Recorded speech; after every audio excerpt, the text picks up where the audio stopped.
That was horrible. Hey, Derek. I'm just making sure my phone's off. Is your phone off? Oh, yeah, I gotta, hold on, I gotta turn my, hold on. I gotta take this. Is that okay? I'll just hang on. That's not your second. ringtone. No, that's I know, I love it. This is my favorite song. I love it. Hold on. Hello? Yeah, this is, what? What's happening? You want me to, hold on, you want me to do what? He's on the You want phone. me to kill Derek? Oh. Are you sure? I mean, if you ask, okay, yeah, I'll do whatever you say. Wait a minute, I didn't sign up for this. You know, I can't go through with it, because you know what will be worse than death? Is watching a Discussing One Missed Call 2008. Wait, Hello. hold on. Welcome to the podcast. No, we're not welcoming each other yet. Hold on. Why did you go to killing me? That's not what happened I in didn't the do movie. anything. The phone told me to. You talked into your hand for a minute. You were there. I got a phone call and it told me to kill you, but I'm not going to do that because we're great friends. That's true. I mean, okay. Well, hi, I'm Isaac. I'm not a murderer. Hi, I'm Derek, and I might be. What? Just kidding. Scary. No, people are cool. So today we watched One Missed Call 2008. Not to be confused with One Missed Call 2003. Yes, a great Japanese horror film of the same name. Mm-hmm. Apparently there were like 3 of those, but, you know, we decided to watch the American remake. Oh, boy. Oh. All right, so Rotten Tomatoes sitting at our new all-time low of 0%. Probably forever, for the rest of the podcast. I don't think it would be this low. I think I'm going to call Rotten Tomatoes, because I call a lot of people, you know, and I'm going to be like, hey, negative reviews?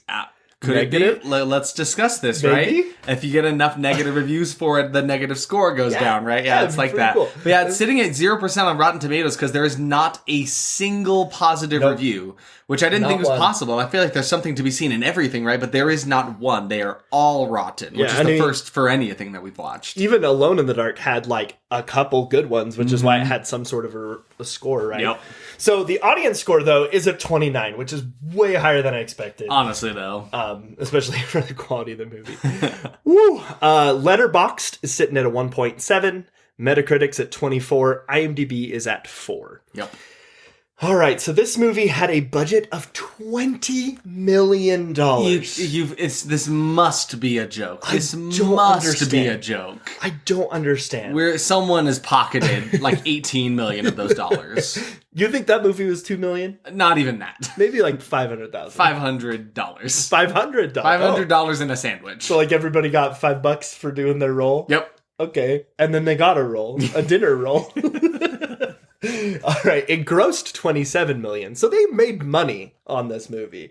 Warner Brothers, honestly, good for them, and the Lord and Savior Motorola made $7 million off of this. So it's Boost Mobile. Oh, can't forget about Boost Mobile. It was directed by Eric Valette. It was written by Andrew Clavin, Yasushi Akamoto. I'm going to butcher those names. I'm so sorry. And Minako Daria. The thing to note, though, is Yasushi Akamoto and Minako Daria, they just worked on the story that it's based on. So Yasushi, he wrote the book that the movies are based on, but funny enough, he's actually a lyricist and he writes songs. Like he wrote music for Wreck-It Ralph. What? And Sailor Moon. What? Yeah, there was a bunch of other ones too. I just thought those were the funny. Turned horror movie scriptwriter? That's know. nuts. That sentence I said doesn't make sense. Especially for this movie. For this one, yeah. And then Minako Minako it had a better soundtrack.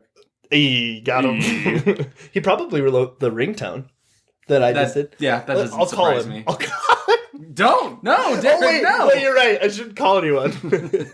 And then Minako has only written the 4 One Missed Call movies.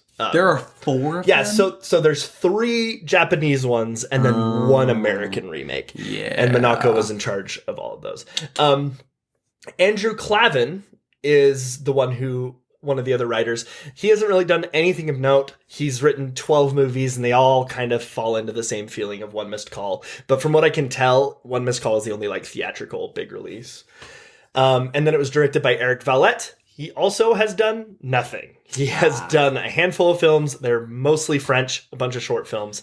Yeah, this was I think I remember reading this was his first American film. So I guess he's primarily a French director. And what I can tell is he said, I'm done with American films and went back to France. You know, that's fine. I'd get out of here too. I don't really blame anyone for these movies necessarily, but if that happened and if I made this movie, I would have probably left too. Yeah, absolutely. So yeah, that's what I had as far as that. Want to read some reviews about One Missed Call? Let's read some reviews. I really feel like just tying in everything we've experienced here, Scott Weinberg says, it's not even remotely scary, which leaves the horror fans out, but it's also way too boring to even poke fun at. That's so sad, but it's also very true. Richard Propes of the Independent Critic says, while not the disaster one might expect, the film remains one call you won't regret missing. Yep. Neil Bastian says, those coming to One Missed Call in search of groundbreaking horror have definitely dialed the wrong number. And I really like this one because it, takes me back to the 2008 days. Kevin A. Ranson of Movie Crypt wrote, in 2008, are we really supposed to believe that if you die angry while holding a cell phone, you can make the "Can you hear me now" guy throw himself in front of a bus? Throw himself in front of a bus. That takes it back. That really dates the movie perfectly. Can you hear me now? Oh my god. Do you want to hear my expectations now? I would love to hear your expectations. So at first, we started out by discovering this movie is PG-13. So my very first thing is, wait, it's PG-13. Yeah, I don't know. Oh boy. Well, what happened before that is we were looking through there's an app called Does the Dog Die that we look out for all of our movies to figure out the content, who will watch the movies with us and stuff. It made this movie seem gruesome. Horrible. Yeah. It listed all of the things that happen in this movie, but it was so vague that we thought it was going to be very violent. Right. Then we saw PG-13. So we're like, hold on, because first it's someone's eye gets gouged out, a cat dies, a dog dies, there's child abuse, there's all this stuff. And I was like, oh man, this movie's going to be pretty rough. I don't know what I'm getting into. And then it was the tamest thing. It was literally the tamest movie I've ever watched. Mm-hmm. So yeah, could have been a TV movie. So PG-13, wasn't too stoked about that. I said I will be bored to tears checking the time every 2 minutes to see how much longer I have in this movie. I figured nothing will scare me more than how horribly it is written. That's funny. I thought there would be maybe one good-looking, spooky demon. I don't even know what the bad entities in this movie were, but I guarantee we saw the best ones in the trailer because we watched that one before this movie, and there were 2 shots of some ghouly looking characters. I'm okay, maybe that'll be okay, but I feel like the best ones are probably what we've already seen already, right? Mm-hmm. And then I just said we're gonna laugh at the stupid flip phones the whole time. So I said really bad technology representations because I feel like most of these movies don't get technology, especially the early 2000s. Yes. Which is crazy to call 2008 an early 2000 movie, but I mean, come on. Yeah. An attempt to be serious, but no acting to back it up. Yeah. I feel like a lot of them also do that, where it's we have a serious plot, but, get actors. Yep. Decent effects, badly used. I thought that I would walk away not wanting to watch any of the others, even the original. Yeah. And then I said, hopefully some cool kills, but again, the PG-13 rating gives me no hope. But at least you had the eye gouging to look forward to. Yes. Right? You're like, I know there's at least that, which sounds like a decent kill. Right? And I was in the middle of writing my expectations, so I literally wrote, hopefully some cool kills, found out it was PG-13, lost all hope. Yeah. Wrote that. You can see right there the straight, the dissect there. All right. It's worth mentioning here that I was in charge of picking this movie this time around, and the reason I chose it was because I was a little sad to see it at the bottom, or I guess technically the top of every worst rated horror movie of all time list, because I remember this movie's kind of lived in infamy in my head, because I recall back in 2008 when I was a kid at the theater seeing a movie with my dad, this poster was up on the wall, and it's a poster of a woman with a phone up to her ear, looking kind of sad and scared, and instead of 2 eyes, she has the screaming mouth of a child for both eyes, and they're kind of turned inwards towards each other. Kind of has an alien look to it. Yeah. Definitely does not accurately depict what the movie is like. No. But I just remember feeling so scared by that as a kid. I remember, like, I would literally, as my dad was walking with me past the poster, I would cower behind him away from the poster because it scared me. I don't know what, there was something about that design of the poster that looked so freaky to me. Interesting. Hated it. I knew nothing else about it, never have looked into it, but when I saw that at the top of these lists, I'm like, oh boy, I remember you. So I figured it was finally time to face my demons and dive into it. So dive in we shall. Yeah. It's interesting because, like, when I saw the poster, and I remember seeing this poster too, I genuinely thought it was an Alien movie. Really? Mm-hmm. And I, like, it seems like that's a pretty common consensus. Yeah. Yeah. Like, if you can look up this poster, look at it, because it really does just look like an alien. And then you notice there's teeth, and you're like, oh, yeah, exactly. Those are mouths. All right, let's jump in. Right at the start, I like, after watching the trailer, I was less than, like, excited, less than stoked to watch this movie, right? Yeah. I literally wrote down, I don't want Derek to press play. I'm not ready for this. But you then were I said, literally screaming, don't press play. At least it's only 1.5 hours long. So it was like an hour 26, I think was the ending runtime of it. So yeah. I laughed right at the very beginning because the title screen for this has, I'm gonna say, the exact same font as those commercials they would show at the beginning of movies where they didn't want you to pirate it, and so it's like, you wouldn't steal a car. It's like dun dun dun dun dun dun dun, you know, like those ads. Terrible. You wouldn't steal a missed call. Yeah, you wouldn't miss a call.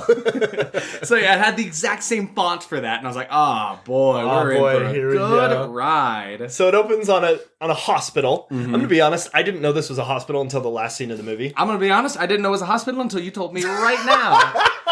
Every note I had about this building later on in the movie, I just kept saying, the building. Why didn't you call it Cool House, huh? Because it wasn't. It doesn't deserve that title. Hot House? Hot House works. Hot House because it lights on fire. It immediately explodes. That's the first thing we see. And then they're rushing this little girl out of there. So I did put a note about the camera work. And this kind of goes through the entire movie. It's not shaky cam, but it's at the same time, simultaneously, the worst shaky cam I've ever seen. Yes. I don't know how to describe it other than that. Because it's not shaky cam, but it also is the worst shaky cam. The camera work is just a point of a problem the entire time throughout this movie. It's pretty atrocious. Strange decisions. So many times they just take the camera and turn it at an angle so everything is askew. Because they have no better way of making you feel like the character is at unease. They're like, oh no, there's inner turmoil in my mind. How do I tell you? That's okay. We're going to turn your world a little bit this way, and now you'll understand it. You wouldn't turn a camera. So we immediately open up on this girl who's in, like, Japan, I guess? Oh, yeah. I don't understand. Is she supposed to be like a high schooler? She gets off the phone with like a friend and she's like, Derek, do you want to describe like what's in front of her on the table? So opens up on her. Well, first the building explodes. You see a blonde girl. She gets taken away. That's it. Then it opens up on this girl. She's next to a koi pond, surrounded by these beautiful, like, Japanese trees. I think maybe a reference to the original. I think I remember reading something in the trivia that was something like, it was kind of an homage to the fact that, like, the original was a Japanese film. Which is that's kind of... It's fun. Like, that's cool. Do that. But give a reason for it? It just seemed weird. And none of the rest of the movie took place in a house that looked like that. No, yeah. So she's sitting there doing homework, talking on the phone, drinking tea. There's a bottle of pills. And she's just, like, trying to do her schoolwork. It doesn't make any sense. No, exactly. Like, what is happening? Yeah. Then she's on her phone. She's like, I'll see you tomorrow at school. Hangs up the phone. Then her cat gets away from her. She's like, oh, Luna, get back here. And Luna is the most basic name for a gray cat. Yes, this is directly targeted at my sister who has a gray cat named Luna. Like, that, Lexi? Happens all the time. At you. All the time people do that. So I'm like, okay, so obviously their naming conventions are already pretty stale. Yeah. And then she goes to look for it over by the pond. And then from the pond, this random, like, ghostly looking hand. It just looked like a normal hand. Just like a dirty hand. It was just a hand. Comes up from the pool, grabs her by the face, and pulls her down into the water. Yep. And then, like, 6 seconds later, it's like, oh, the cat looks kind of sad. Then they grab the cat by the neck and pull it into the pond, too. I hated that. That was the worst part of the movie. That was hands down. Way rough. They did not need to kill the cat that way. So before this happened, she got a phone call on her phone that was like a different ringtone than what her normal ringtone was. It's this eerie. It sounds like this. The song they would play on like an ice cream truck. Isn't it? Yep. I'm gonna get like that's just an ice cream truck. Oh, the ice cream truck's in town. Yay! I'm gonna download that and make it my ringtone. Please don't. So at this point, I wrote a note that said everyone's gonna use a Motorola phone because she had her Motorola phone out. Derek immediately called it. Look at that Motorola. And guess what? Every single phone in this movie is Motorola. Yeah. Every single one. I did find out later while looking through the trivia, I'll just mention this because I didn't put it in my trivia at the end of it.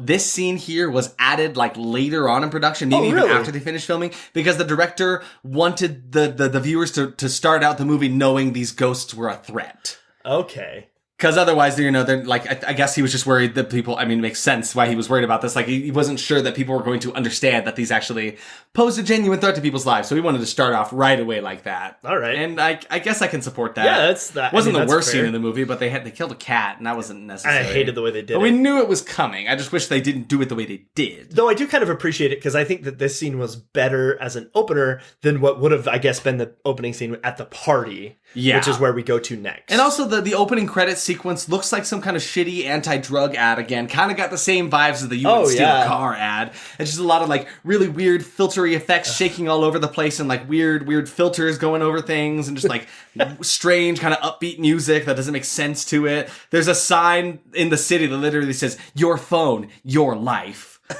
I was like, oh man, this movie is not, knows nothing about subtlety whatsoever. Nothing. And these effects on it are worse than garbage. They're so bad. I hate it. So it opens on a party now.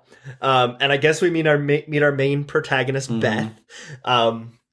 And she's talking to her friends. One friend's like staring at another girl, and she's like, "You just broke up with your girlfriend. Yeah. Come help me make this spaghetti sauce." He looks like he should be like a band member in Coldplay. Oh yeah, you did say that. Coldplay's here. Mm-hmm. And they're also like in the middle of this party that I think they're throwing, they are just making like spaghetti. They're just making pasta. They're making that, and then they leave it on the table, grab a big bowl of lettuce, and start moving lettuce from one bowl to another bowl. And it's just crazy too, because I was screaming. I thought maybe they were making food like, oh, maybe they ran out of food for the party, gotta prepare more. Maybe that's like that's all I could make out of this situation. No, there was no reason. They just sit and help themselves to it. I'm like, yeah, sure, this is a great thing to do in the middle of a party. Let's make some spaghetti. There was no reason, and mark the first time that I stormed out of the room during this movie.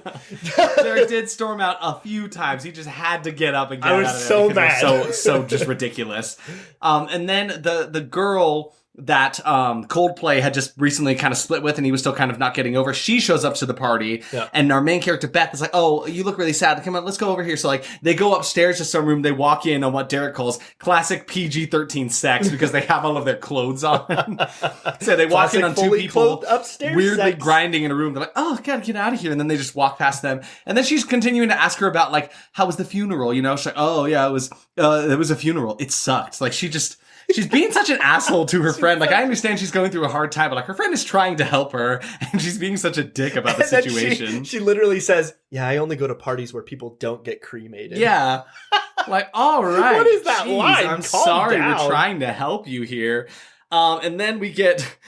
already we get one of the worst lines we heard in the trailer where there's a shot of the phone from the bed and the two of the friends are in the background and it starts ringing again with that scary ice cream truck theme, and she literally just goes, "That's not my ringtone." It's terrible. It's so bad. Right here I wrote, "I want the person in charge of cinematography fired and stripped of their rights." Yes. Because it is terrible. Go back to making short films. So they answer the phone and it doesn't go to a call. It straight goes to, it opens their voicemail and they hear a voicemail of the girl who was just at the funeral, apparently like what we assume is her death. You hear her saying something and then she screams and she dies. And it's dated for like the next day or something like that, right? So like there's a time and a date in the future for it.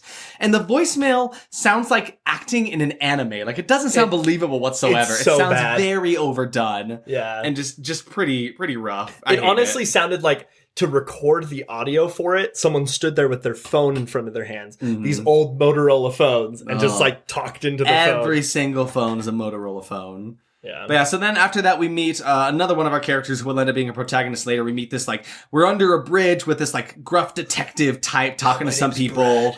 Yeah, and I just want to say, Brian. must all detectives dress the same? It's either the same, like, harness thing for their guns, or it's, like, a polo of, like, some neutral color under a black blazer. That is always the uniform for these kinds of guys. Also, this guy, I swear, was replaced last second, because his costume is, like, 3 times the size of him. It definitely looks like, like, they had a suit for a bigger man. He dropped out last minute, so they hired this guy. They're like, well, we've only got one suit. That really dips into our $20 million budget. Get this man a tailor. Get this man a tailor. Or at least put it in the washer so it shrinks. Yeah, but he's just, immediately, he's not that believable in his line delivery. Oh, yeah, he's terrible. Nobody is, like, terrible yet with their acting. Like, they're just not good.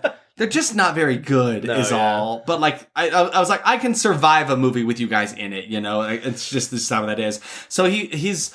I don't even know how he comes across this, but he has to go to the morgue because his sister died. Did he get a phone call? I don't even remember how she died or where that ties in. But yeah, he goes to the morgue, sees her body, and she just looks like she got a bunch of like shit smeared all over her face. Literally, that's what her dead body looks like. Shit. And then he pulls out this little looks like a big fish egg or like a marble out of like the... where did it even come from? Out of a bag, maybe? Out of her mouth? It was somewhere on the dead body, right? Yeah. So... that's basically all we get about him. And then we cut to the classroom of the high school with these kids, these actors who do not look like high schoolers. No, they really don't. At all. They are not believable whatsoever. I actually kind of forgot that they're supposed to be high schoolers until I'm thinking about it now. I genuinely thought they were like college students. Maybe none of them go to school. Maybe they were college students. We'll believe that because they look way too old to be anything else. So this girl's looking out the window and outside she sees like leaves that turn into a woman that immediately catches on fire and then turns back into leaves and goes away. And disappears. Which was a cool idea. Yes. But the describing CGI... it sounds great. The terrible CGI did not back up this idea whatsoever. Literally jaw drops from the room. Yeah. Like, it was shockingly bad. It was like, I was just chuckling to myself. Oh, yeah. I mean, from here on out, we just laugh at everything they try to do scary in this movie. But yeah, they're in class talking about hallucinations. The teacher is literally talking about how when children have gone through very traumatic things, sometimes they blame themselves and they start to hallucinate things, which felt very on the nose. There's no subtlety for what's going on here because guess what? The girl who just went to a funeral for whoever, she starts to see weird things. She starts to see bugs in the skin of her friend. They're going into her hand and stuff. She sees the girl on fire. I think she's going a little bit crazy. And what's scarier than anything else is her strikingly blue eyes. She is so blue. Piercing. They are piercing. I mean, nice, but are they fake? Yeah. There's Motorola phones and Dell laptops in every other shot. And almost every single shot has someone talking on a phone. Yeah. Calm down, Motorola. Please. Calm down. So she's trying to live her normal life, this girl who had that phone call with the voicemail earlier the previous day, right? So she's walking, she's leaving the library because they're shutting down. And then we get 3 different monsters all at once. I wouldn't even call them monsters, but evil-looking ghouls. Yeah. We get them all at once. And so it's and they were all ones, except for one, technically, we see in the trailer. So there's a shot of a man with these scary, sunken-in black eye sockets on a bus driving by. And that... I got so mad about the way they handled these effects. You almost stormed out for that one. I wanted to storm out because, it wasn't practical. That was obvious to me. It would have looked a lot better if they just did the makeup on the guy. I felt like they had the means to do that. Why didn't they just do that? They wanted to do that weird stretching face effect. But it wasn't even they didn't even CGI him in. It's they had an actor who was on a bus. He turned his face to look at the camera, right? But they didn't. They just put a CGI face over his face. It was so poorly done. They turned almost at the wrong time of each other. It looked terrible. I was very upset about that. I'm glad they showed that in a quick shot in the trailer because it worked a lot better in the long shot where you can see how poor the CGI was done. And then you get a shot of the lady with the mouth eyes. Yep. But also she's got a little baby. She's got this scary kind of deformed looking baby in a crib and they just stare at her from afar and that's really all they do. And that one was actually kind of cool. That's where I liked her design. I liked the mouth eyes. It's kind of freaky with the teeth and the eye sockets. And they kind of opened up so you could tell exactly. It was mouth it was kind of eerie. I liked the design. She also didn't look great, but her CGI was definitely better than the man. Yeah. I feel like that's one thing that really frustrated me about this movie was these cool things like that lady with the mouth eyes that like actually worked. They just didn't work in the context of the movie. Yeah, there are potential things that could have worked out, but they were done so poorly they were dead from the beginning, right? Yeah. And this girl cannot deliver a believable line to save her life because she calls her friend Beth and she's starting to panic. You know, now is almost the time of that voicemail. I'm getting really nervous. I'm seeing things now. She feels like she's going crazy, but I don't believe any of it. She's just not giving me anything. I actually forgot this whole conversation. Really though, yeah. And that like when things start to go evil, the camera starts to shake violently. You're like, oh, it's obvious that something bad is about to happen. And then she falls off of the platform. Her friend is like, oh, you're only like 2 minutes away from me, which is weirdly convenient. Yeah, it's super convenient. I guess this works for the plot, right? But she's at her house. She runs to get there and then manages to get there right as she's falling off of this train platform onto the train. And the effects of her getting hit by the train, she hits the train and then flies at the camera like it was supposed to be some like 3D movie effect. It was so corny and stupid. Bad. And then the train rushes past and you see her on fire again, which now that I'm looking back, maybe it wasn't the mom. her. I think it might have been the mom, but it definitely made me think it was But her. things happen so fast, it was kind of hard to tell. You to see a woman figure who was on fire behind the bus. So yeah, we were like, did she get hit by a bus or was she set on fire? Pick a struggle. Did she fall? Did she get hit by a bus? Did she light on fire? Did she smash into the camera guy? Tell me what. Tell me, please. Pick one. Pick one. So yeah, she's dead, and then they go to her dead body, find another one of those weird marble things, which are like not very spooky, and I'm not really understanding what's the point of that. I guess it's just like this ghost's calling card, I guess, that they leave it behind at every scene. And every time it happens, it's like someone cranked the wheel on like a gumball machine, and they just like plop out of their mouth. Which is really, really silly and in no way, like, creepy. It's not spooky whatsoever. It's just funny. It's just so weird. I feel like going forward, I say this like almost every episode, there is something to be said for the fact that this movie was made in 2008, right? There's not a lot to be said. I know, that, though. But there are movies we've watched in the 19-somethings, you know, that were better than this. That is where I always go with this comment, right? Like, I understand when this movie was made, but they could have done better with a $20 million budget. Ugh. Sorry, 2000 sounds more realistic. Yes, $20 million budget. That's what I would have expected. So anyway. Yeah, so then we come back. Coldplay is here all of a sudden. He's at the funeral. He's at the funeral for the girl. He's like sad about it because he had a thing for her and they broke up. You know, I get it. He starts yelling at a girl from the party because she's being a little disrespectful. At the funeral, you know, he just kind of gets noticeably upset and then walks away to go. He was just like hitting on this girl like a scene before. He was staring at her at the initial party scene, right? Yeah. But yeah, now he's pissed at her. He storms off. Beth follows him and they end up at some cafe. And he confesses to her that he got a call. He got the phone call and he heard the scary voicemail where he hears what he says supposedly when he assumes he's about to die. And this is where I started to notice, like, these people seem to have some strange, vague understanding of, like, horror movie rules. They must, yeah. Like, they seem to understand too much, but also not enough at the same time to save themselves because they still act pretty stupidly about things.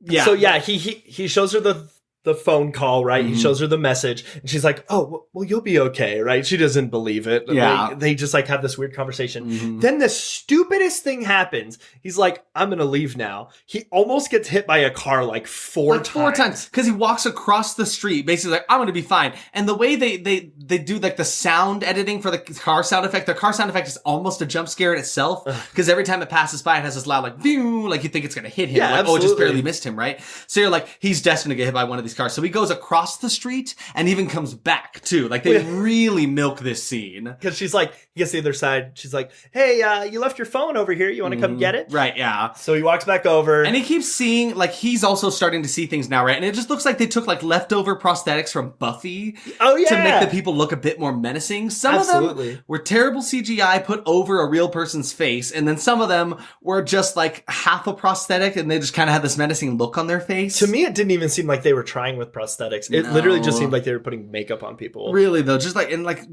poorly at that. But there was a construction site right behind this cafe. And Derek literally, as soon as he said that, he saw that. He's like, well, that's going to explode. Yep. And it did. And guess what? So he literally, like, verbatim says the words he heard from the phone. Which, we were talking about this. Like, if you heard a phone call of yourself dying, and you heard the words you say before you die... Would you not do everything in your power to not say that? he said something like, man, if my head wasn't screwed on tight, I wouldn't find it, or something like that. That's a pretty easy thing to never say again, right? And he like walks back with a smile on his face, like nothing had happened. He is weirdly casual about the whole situation. Like, he's clearly bothered, but it seems like he's still kind of bothered about the funeral for the girl he liked, not even about like the actual situation at hand. Anyway, and then it blows up. The whole thing blows up, and he gets impaled through the chest with this big lead pipe thing that kills him, right? Again, immediately after he says, well, if my head wasn't screwed on... And you know the worst part about this is that like maybe 10 people just died, but all we care about is this one guy who got pierced with some rebar. Right, yeah, you're right. That building just exploded. There were people working on it. There were people that probably died in multiple people on top of that building. Why did a construction building blow up? What was even in it? They didn't even set up that there were any kind of explosives in it. I mean, they showed sparks, but it wasn't like a demolition. Building. It was a building in construction being built. It just didn't make sense. It didn't make any sense. This movie just like this was the moment where I'm like, this movie is going too fast. It takes no time to set anything up. It just keeps running, and it is fumbling as it is running. It is just a terrible idea. And again, I just wrote, just put makeup on people. Stop doing this weird overlay of bad CGI on these people. It just makes me want to yell. It keeps happening. There was a shot of this stupid little kid in like this black hoodie that was walking towards them. Literally, it looked like the kid like raised his head like he was going, sup, right at them. It looks so stupid. It was so dumb. And of course, the guy coughs up the marble that was in his mouth. It's going too fast, and I don't understand it. So then we jump back to the detective now. Yeah, we come to him now. He thinks they're all hard candies. Yeah, well, and I mean, they look like hard candies. How does he know it's candy, though? Did he try it? Was he eating these things? This fish egg look yummy. Ew, yummy. Oh, it's cherry flavor. He's lost his marbles. He's eating the marbles. So he's talking to Beth. She's telling him about her friend who just got impaled with rebar. At this point, she like kind of gets what's going on. The phone is like calling people from the phone.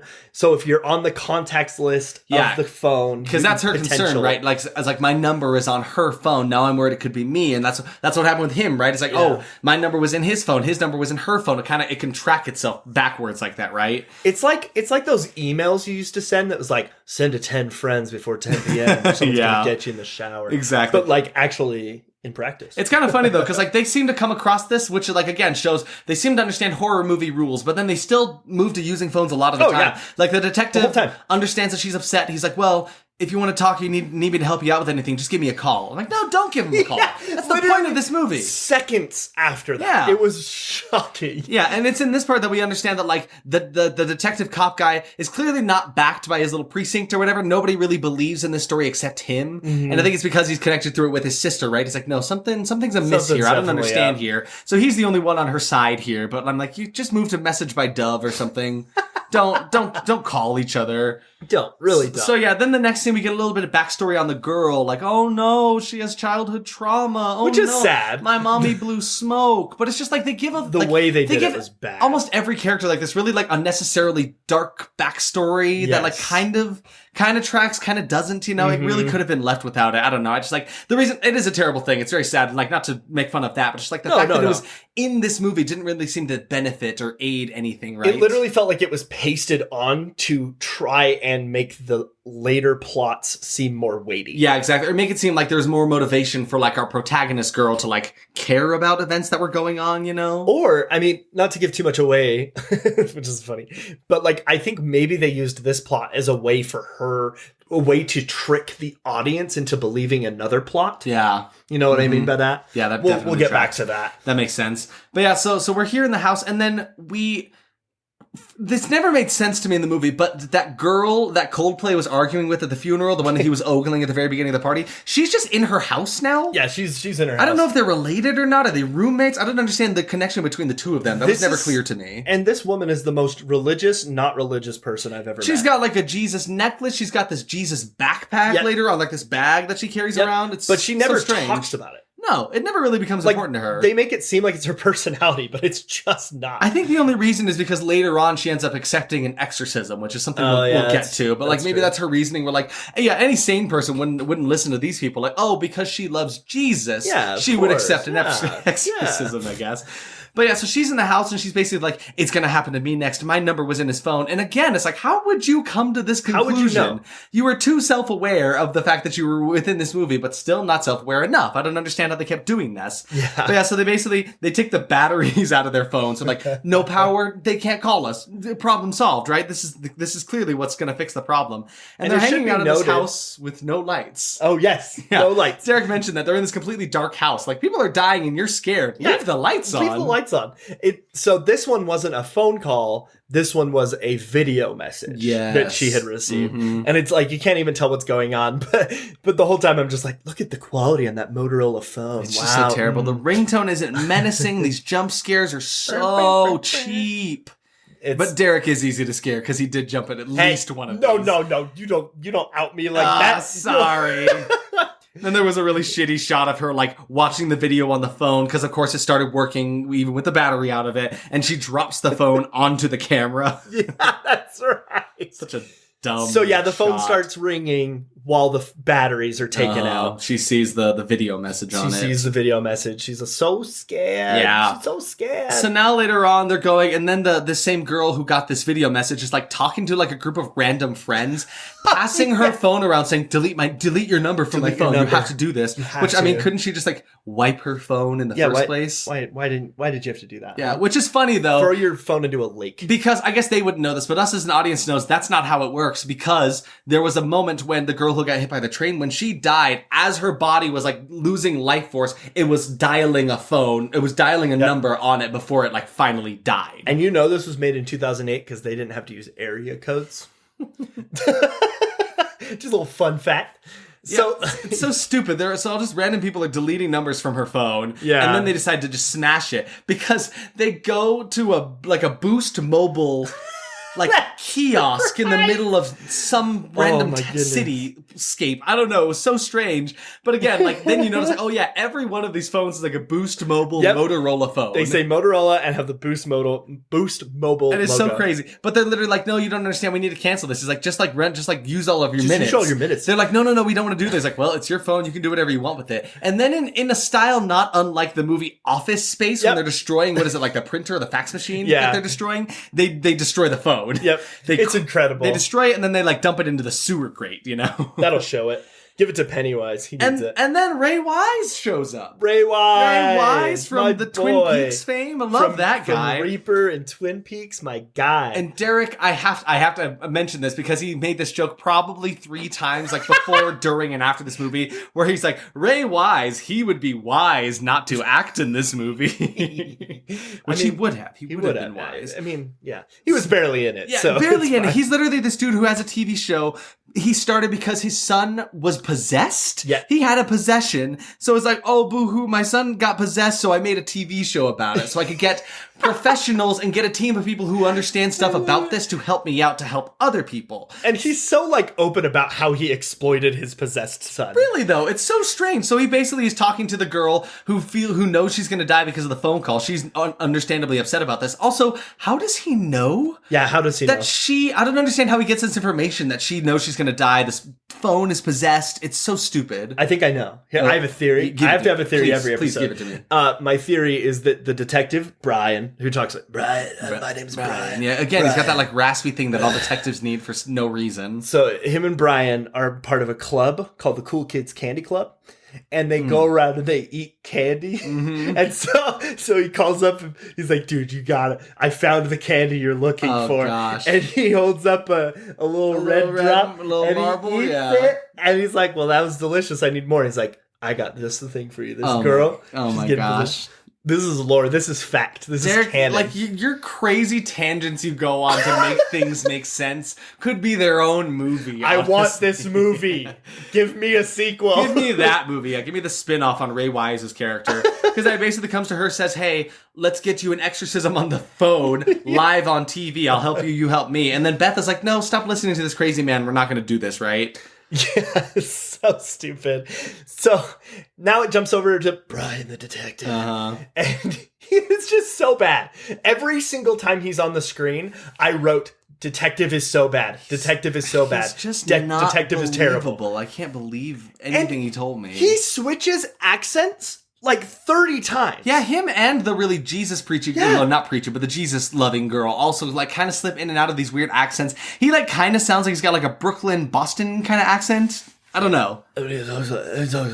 Yeah, so like he looks through the bag of his dead sister's belongings, because I guess he was like putting that off for a minute, which I get, it's probably hard to go through. Yeah. Goes through her bag of belongings and then finds her phone, and then I guess finds all the messages and stuff. He's like, no, I get it now. He comes to Beth and he's like, it totally makes sense. I went through all of this stuff. I've understood this. He keeps mentioning over and over again that he's a detective. He's a cop. Yes, we get it. I get it. We see the badge. We see the two-gun holster. Great detective. Look at me. You talk like a wannabe Batman. I understand. So then they try to like follow the trail of like this story about these two little girls and their mom that was abusive, I guess. It's kind of hard to follow. I definitely, when they were talking about it, said Munchausen like a half second before they said Munchausen on the TV. I would like credit for that. Yeah. I discovered the plot. Here you go, Derek. Here's your Munchausen diploma. Got you there. Did you give me that by proxy? Oh, Lord. So they have to break into the place that these people used to live into, right? Because there's nobody that's there anymore. I'm sorry, I'm still laughing about that joke I made. Oh, gosh, no. You go to your corner, you laugh. I'll continue with the podcast. So they're going to break into the place. He's like, I'm a cop. I can't break into this. She's like, and then Beth is like, well, I'm not a cop. She sucks at it. She's terrible. Yeah, she's terrible. And then he's like, here, let me do it. So he does it anyway with this like random blank white plastic card that he carries around. I'm like, what is that for? Cue second storm out from Derek. Yeah, Derek left. Why would you have a plastic, just a credit card that's just white plastic? Just for breaking into places? I don't understand. What is that cop, for? I don't break into things. Okay, here's a piece of plastic. Break in anyway. Yeah. So they come into this house and they find like the room that belonged to these two little girls, right? And on the nightstand, there's a porcelain doll that looks like the scary woman with the mouth eyes and her little baby. Yep. And it's like, why?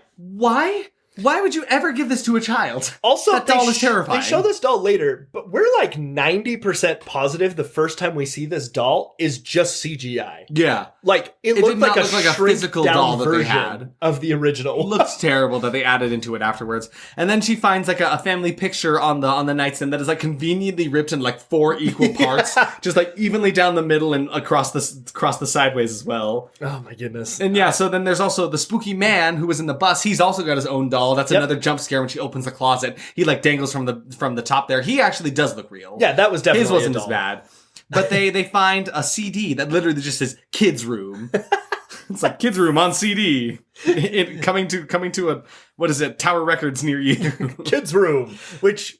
Oh, that's bad. Yeah. Anyway, it's bad. It's weird. So yeah, then they find like basically this like grainy looking terrible like nanny cam footage of the room that looks kind of spooky. Not the room with Tommy Wiseau. No. Just how does he keep finding his way into our podcast? Because I love him. It did not hit her.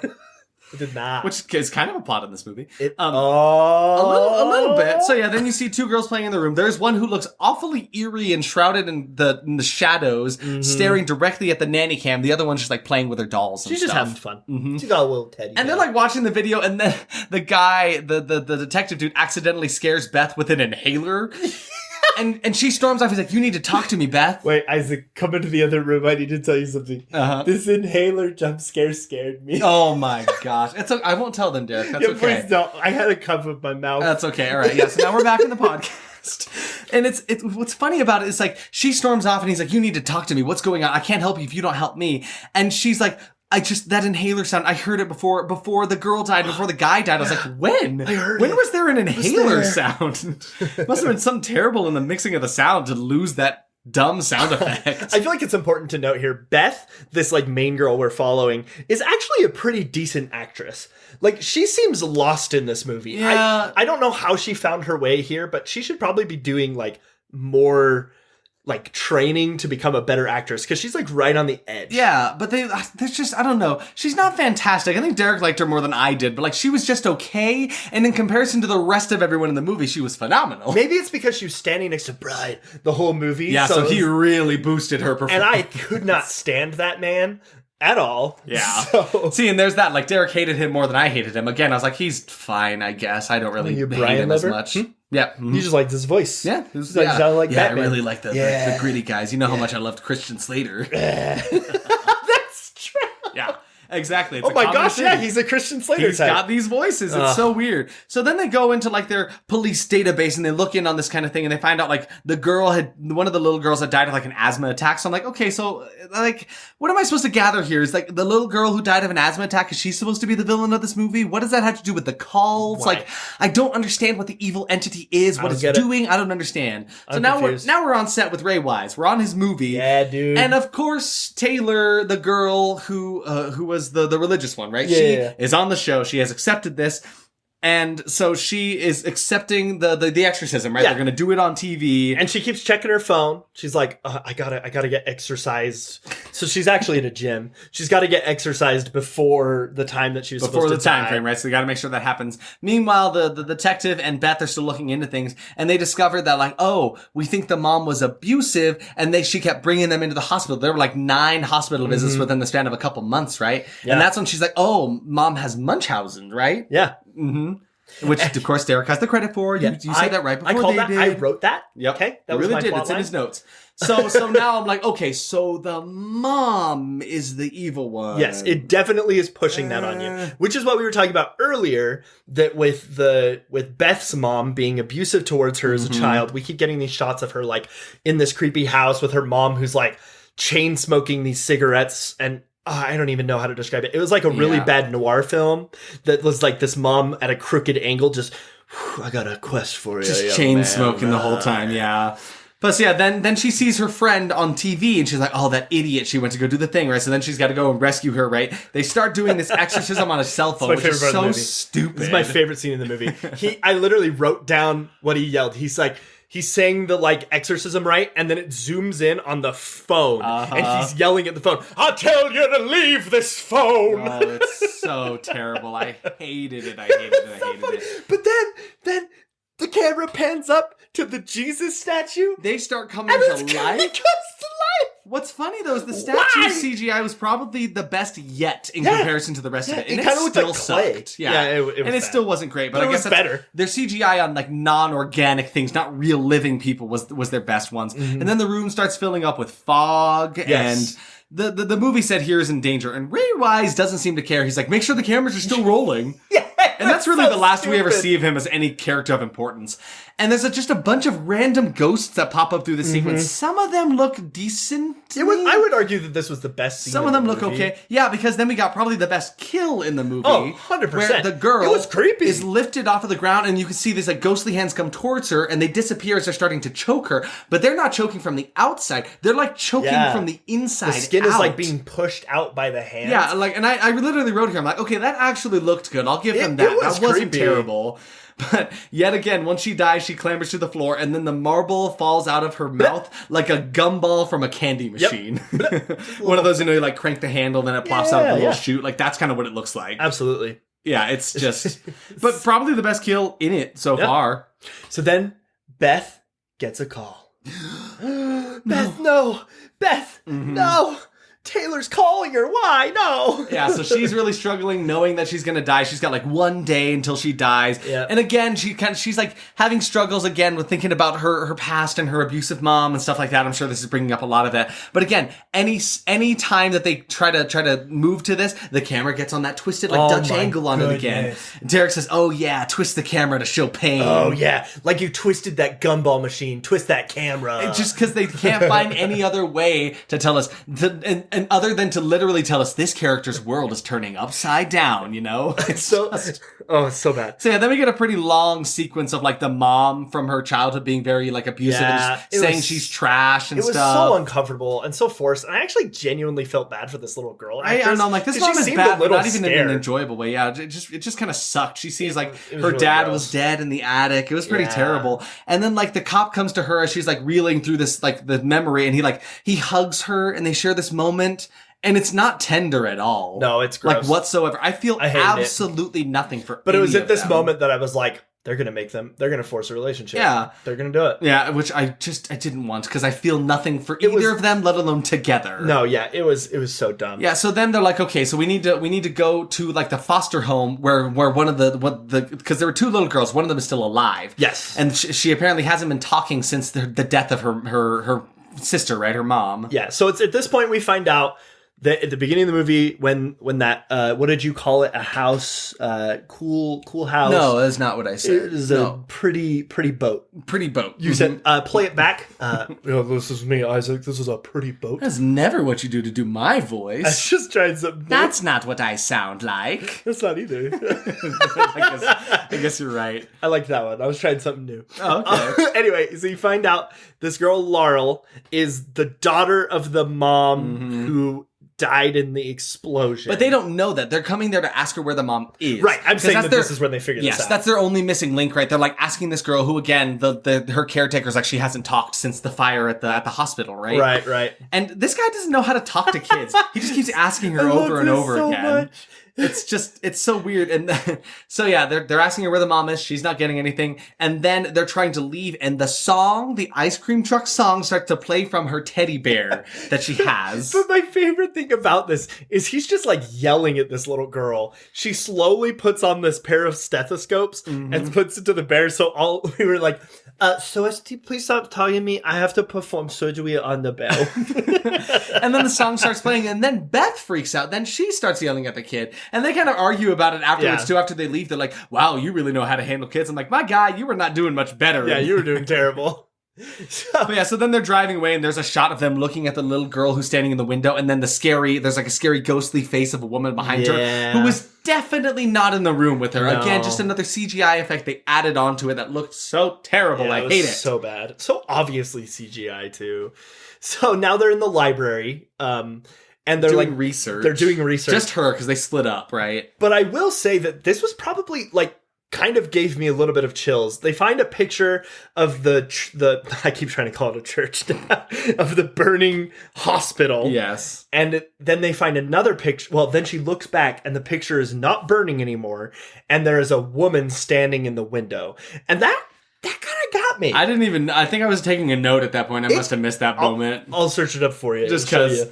Yeah, it wasn't great. So it actually kind of caught me out. Yeah, so basically, so they've discovered the mom actually burned in that house, right? That's kind of what they can muster. They're like, this mom was abusive. She must have died in the house, and her soul is trapped there, right? And that is the problem. Like, okay, you're kind of connecting things. I still don't understand how any of this story connects to the fact that it is going through phones.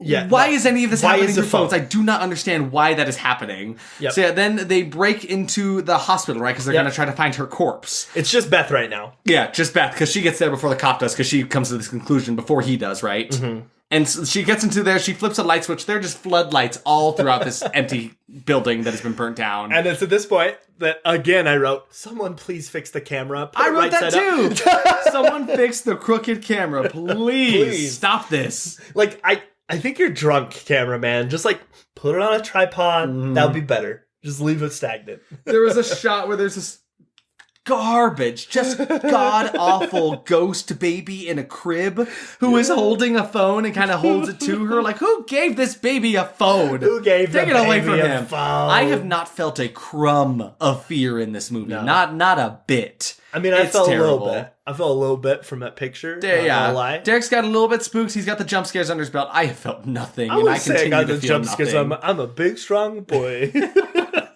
So then the cop shows up, and he ends up getting like blasted out of this one room by like some like force push that knocks him out. So and then the girl sees on a phone that is on in the room there. There's like a countdown to the moment that she's about to die. Yeah.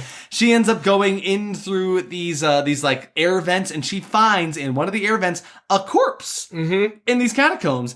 And it's actually like the one good looking like practical corpse that they have in this. She's got like great. Like scorched up body, her teeth are all exposed, looks pretty nasty, right? I was actually pretty surprised. And she's curled up with her phone in her hands. And I was like, is that how this connects to the phones? I really don't. That's guess all I could get, and that's still pretty weak.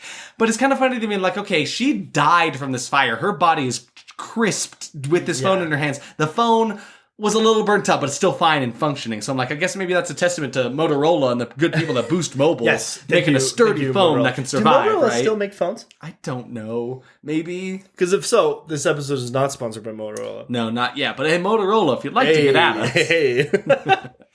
It's so much harder to destroy these phones back in the day than it is to destroy like present day phones, right? Yeah. Like Oh, yeah. Motorolas and Nokias These were would have been indestructible, you know? If this movie was made today, instead of them taking out the battery, they would have shattered the Apple phone screen and be like, "Oh, can't repair that," and then it would have like repaired itself. Yeah.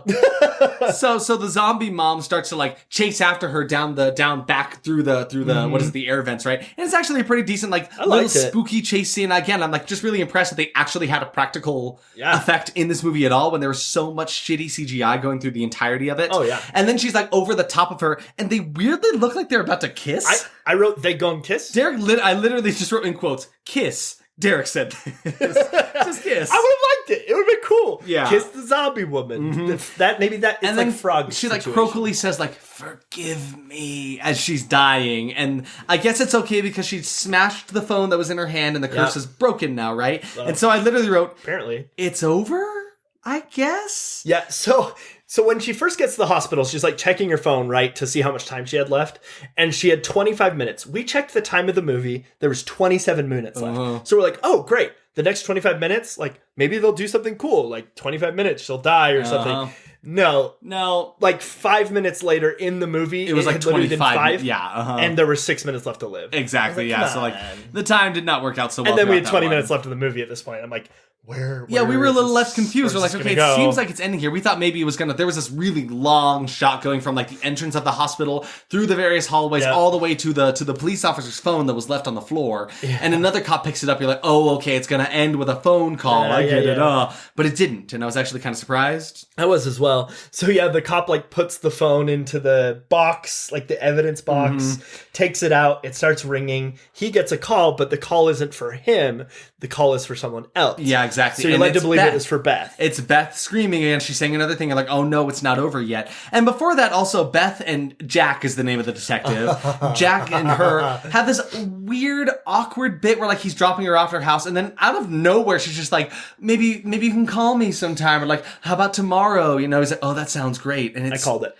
I hated it. I was so mad. There is absolutely no romance between them. None at all. I hate the trope of like, just because these two people have gone through a traumatic experience together means they need to date all of a sudden. Why can't they just be friends? Right, exactly. Or just like go about their ways. He was just doing his job. There is no connection between these two characters. Why can't he just be a Facebook post that she makes like 10 years later? Remember it's that guy? So stupid. Yeah.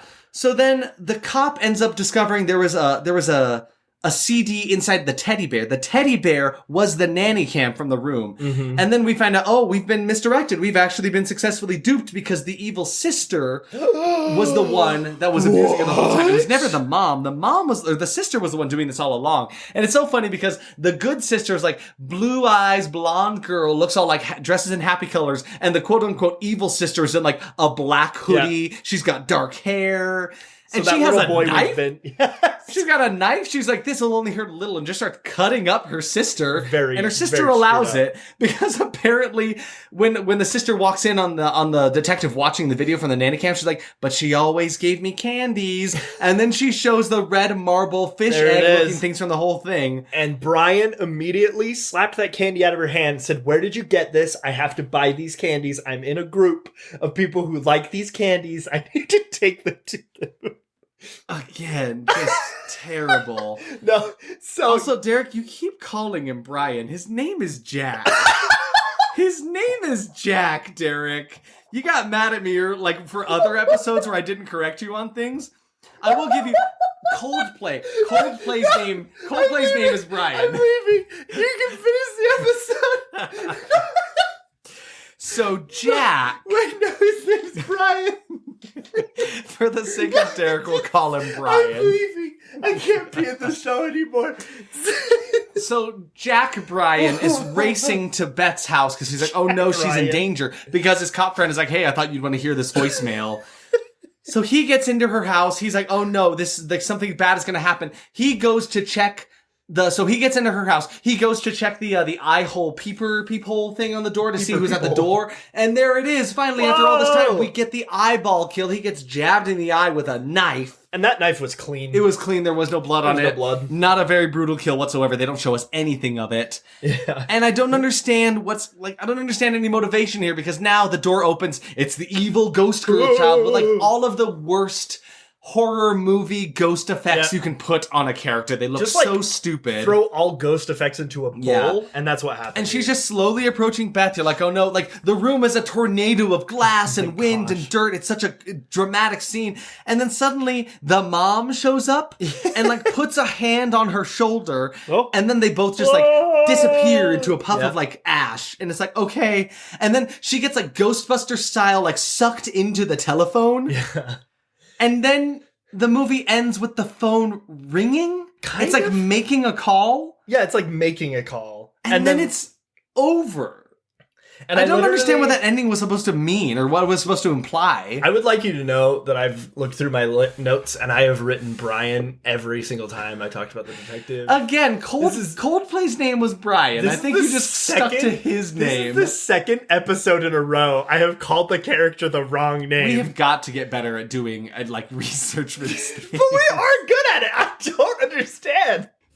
So my final two notes here. My second to last note was, thank God it's over. And I thought that was the last note I was going to write. But then, as we're sitting there kind of finalizing our notes, talking about our expectations, whatever, there was a music jump scare in the credits. What the hell? Who does that? Why? Who puts a muted jump scare in the credits? It was such a dumb idea. I was like, I thought you were done. Please let us be done with this. It was so dumb. So we end the movie with 8 deaths. 1 more with a cat, so 9 deaths. So 9 deaths with the cat death. And 15 jump scares. I looked this up. I counted like 10, but apparently there were 15. 15 jump scares according to, what was the website that you looked that up on? It was like jumpscares.com. Yeah, something like that. But do you think the jump scare in the credits counted? Because probably. 16. I would assume so. Do you think Brian, the guy who died at the beginning of the movie, was friends with Jack, the detective? Yes, they were best friends, and sometimes they called each other's names.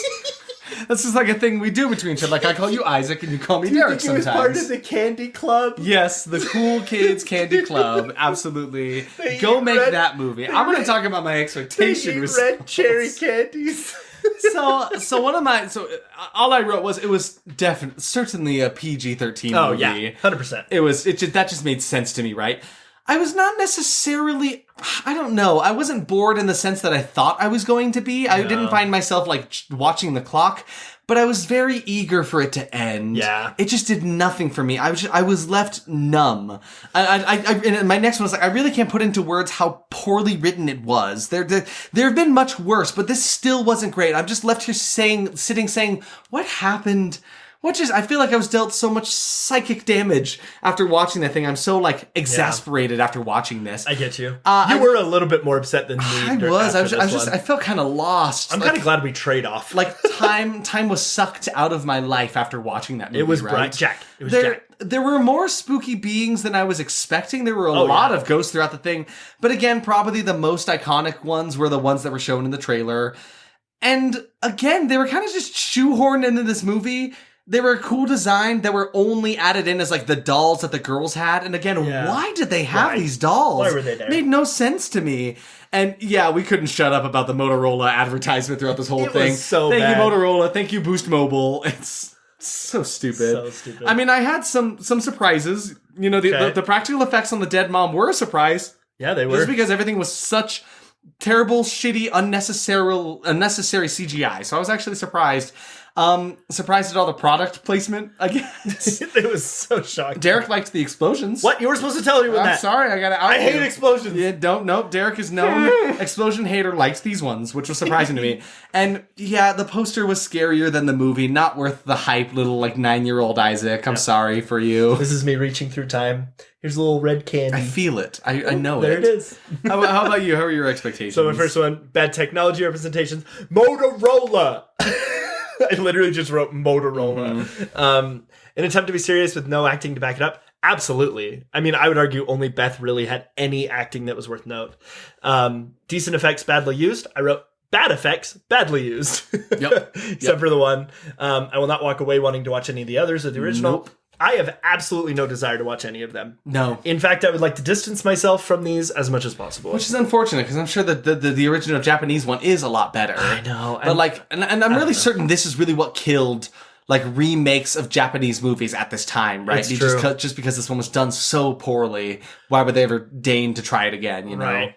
And then my final one, hopefully some cool kills, but the PG-13 rating gives me no hope. Were there even kills? It was so tame. Really? And then I dubbed the movie My Little Final Destination. My Little Final Destination. Because that is how it felt. That's a very good way to put it. Yeah, because hardly any kills you could really call very scary at all. I don't even know how to put them. So my surprise is I didn't hate it, which was my biggest surprise. Yeah. The practical effects on the zombie lady, actually, they were pretty good. Yeah. And then I said some decent scare shots, but apparently you didn't see those ones. You mean the one? Yeah, that was really cool, though, and I kind of can't get it out of my head, and I'm a little scared. All right, dude. It's got spooks, scary spooks, you know? All right, what was your score? My verdict is just, I am numb. I feel nothing. So I'm just going to say it's horrible just because I feel so empty because of it. I get you. I would say it's actually boreable. Boreable for you? I didn't hate it as much as I hated, Alone in the Dark, which I hate to compare the two, but I feel like they're the most similar as the ones we've watched. Mm-hmm. But yeah, boreable. Boreable for you. So that's it. What is some trivia? You've been hiding something from me. We finished the movie, we finish up our notes, and then Isaac does trivia. He started yelling about something. I promise it's not that great, but it really blew my mind. Do you want that to be the first one or the last one? Ooh. Oh, I don't know. What do you think, Jack, Brian? Let's leave it to be the last one just because I've made it such a fact Sounds now. good. Okay. My name's Jack. So let's start in another place. Brian, you sound funny. Yeah. So while in preparation for the film, director Eric Valette never watched the original Japanese version of One Missed Call from 2003. And he asked the actors not to watch it either. What? Okay. So I'm like, that's so strange. You would make an homage scene in the beginning set in this Japanese style Maybe house. you watched it after because that scene was filmed after. Yeah, maybe that's the case. It's just so strange that they would directly be like, we're not going to watch the original. Absolutely not. So the original writer, Andrew Clavin, has mentioned several times that this is great. He wrote the script under the assumption that it was going to be a horror comedy. What? And was very surprised when the movie was made as a serious film. Regarding some of the clunky dialogue, he said, those are supposed to be jokes. But they tried to play it serious. They tried to take it straight. I have never heard a trivia that made so much sense. It's baffling, but it makes so much sense, right? Can we watch it? Yeah. Are you cool with that? Yeah, absolutely. Let's turn it back on. We'll just do another episode. Mm-hmm. Yeah, we can totally do that. All right. Excited to see Brian again. So, this isn't even much of a trivia. It's just a statement. Every single character in this film is seen using a Boost mobile flip phone. Yep. I just thought that was kind of funny. Hilarious. And then Andrew Clavin, the screenwriter, disowned the film and claims to hate it, blaming the messy production on nobody working on the film being able to agree on what it should be. He quotes, each group, writer, director, actors, producers had a different vision of the film, and while any one of them might have worked, they pulled in different directions. So that's why it really wasn't working. And my final bit of trivia. Guillermo del Toro. What? Why are you saying his name? Guillermo del Toro. No, stop. Why are you saying my favorite director of all time? Why are you saying Sweet Boy's name? Was offered the chance to direct this movie. What? Can you imagine?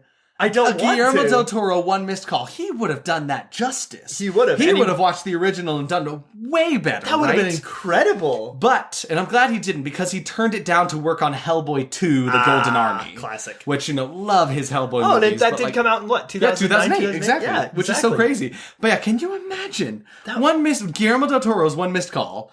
Wow. In another world, in some other timeline, that is the case, right? So, for next week's episode, Derek and I have kind of collaborated together on this. I know we both wanted to watch it, but the two of us have decided that it is finally time. The movie is finally available for us to watch. It is time for us to dive into the sweet, sticky goodness of Winnie the Pooh, Blood and Honey. Yes. And I'm hoping that in this film, I will not mix up the characters' names. Yes. I sure hope you can tell the difference between, Winnie the Pooh and Eeyore, right? Winnie the Pooh is the main boy, and Christopher Robin is the bear. Yep. I know this movie's gonna suck, But I am eager to see just how bad this can be. It was like ripped from theaters so quick, and it's gonna be a fun time. It's gonna be a fun time. Hey Derek, is your phone? Is that you? Is that your phone? Oh, whoa! Wait, let me check. One missed call. What's it say? 1 minute from now. What's it say? It just says goodbye. Goodbye. Goodbye. Goodbye.